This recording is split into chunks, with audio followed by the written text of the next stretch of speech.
Patay matapos umanong hampasin ng bloke ng semento ang isang lalaki sa Davao City. Ang sinasabing nasa likod ng krimen, ang umano'y minor de edad nilang tauhan sa tindahan. Makibalita tayo kay Sheila Vergara Rubio ng RTV1 Mindanao. Duguan at wala ng buhay ang 26 na taong gulang na si Nari Tunan sa inuupahan niyang kwarto sa Barangay 29C, Davao City. Kwento ng boardmate ni Tunan na si Renato Ferrando. Pagbukas niya ng pinto alas 7 ng umaga kahapon, nakita niya ang dugoang katawan ng biktima. Sa tabi nito may bloke pa ng simento na may dugo rin. Ito ang pinaniniwalaang ginamit sa pagpatay.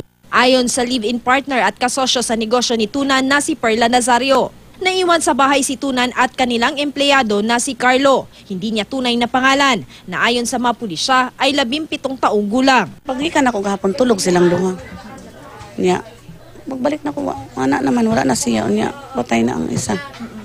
Sa may pagtuunin mo nga, nahitabo sila na ba't sila away na? Mamadlong raman to siya, man siya, magudang tag iya, mamadlong lagi to siya sa iya, usay kay kuan man to ka na magbasketball. Accordingly sa statement sa asawa, kauban na nila sa kay pamaligya man tog barbecue sa Rojas Night Market o nawa man gud tong bata dayon after the incident kay ang wife ug ang anak ni uli man sa Davao Sur.